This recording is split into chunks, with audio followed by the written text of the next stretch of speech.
In this video, I'm going to show you how to create a thriving shrimp ecosystem inside a glass jar, and best of all, you don't even need a filter.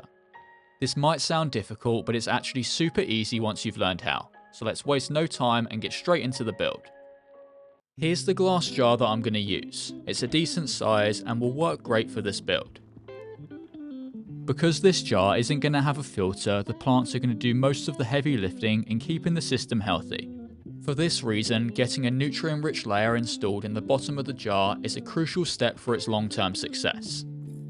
A really effective and affordable way of installing this layer is garden compost. It works great because it's naturally high in nutrients which release slowly over time that can easily be accessed through the plant's roots. You don't need much whatsoever, and just a thin layer like this will go a long way.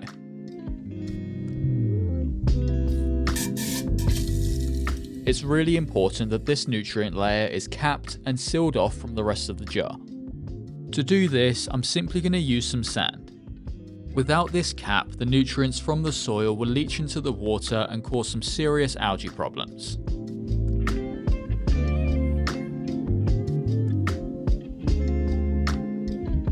I've made it nice and shallow at the front, with it getting deeper towards the back to help improve the sense of depth. Now it's time to get to work on the hardscape. I've got this small spiderwood root which I think will fit the size of the jar quite well.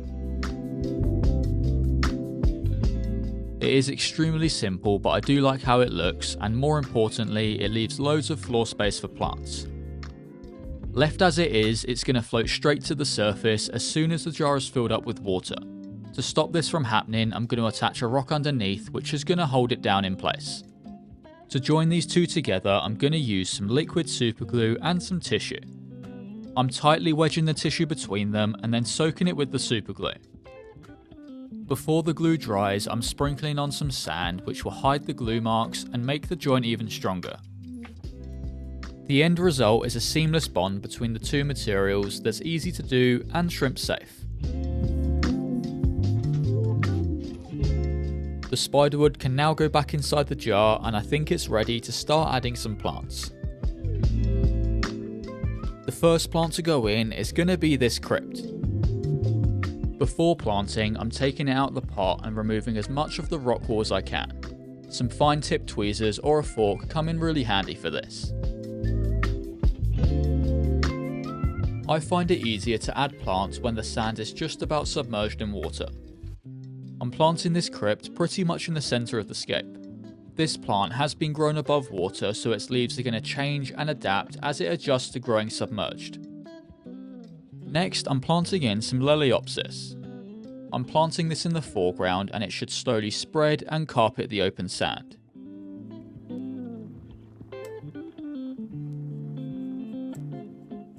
It's looking good so far, but I think it will look even better with some plants growing on the wood. These small Anubias plants should be perfect for the job. To plant them, I'm simply wedging them in gaps between the wood. These plants are epiphytes, so they should not be planted into the sand, as this will likely cause them to rot. Unlike the other plants that will get their nutrients from the compost layer at the base, these will simply pull nutrients from the water column. This is Limnophila, and it's going to be the background plant. This plant is super easy to grow and has some beautiful fine detailed leaves which will fill out the back of the jar nicely. I've taken it out the pot, removed all the rock wool, and now I'm separating the plant into individual stems. I can now plant these throughout the background of the jar.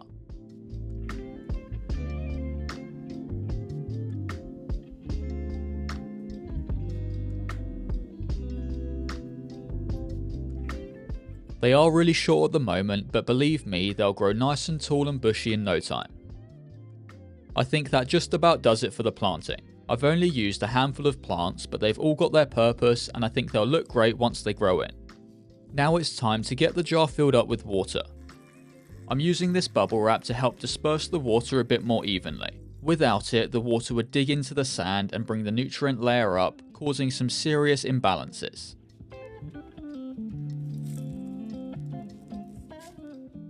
It's certainly got some growing in to do, but I think it's got a lot of potential, and I'm happy with how it looks so far.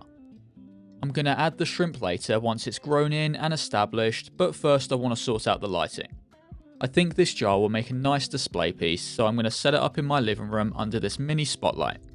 It's only 3 watts, but I think that's more than enough for this small jar. It's set up on a timer for 10 hours a day, so let's leave this ecosystem alone and let it grow in.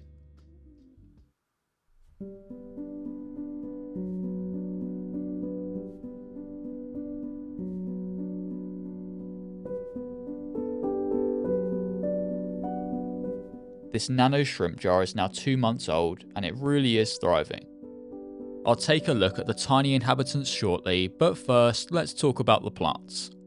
As I'm sure you can see, they've grown in nicely and are looking super healthy. The Limnophila has grown nice and tall. I have trimmed it once and replanted the stems so it does look a bit more bushy. The Leliopsis is also doing great. It started to send out runners and slowly carpet the foreground.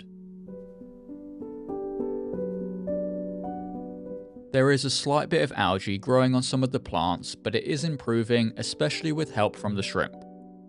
Talking about the shrimp, I introduced a small group about 4 weeks ago and they're doing great. I love how they pop and stand out so much against the green plants throughout the jar. I think it's clear that they've settled really well into this ecosystem. A couple of the females are already carrying eggs, which is a great sign that they're healthy and comfortable. In only a few weeks' time, these eggs will hatch into tiny little shrimplets.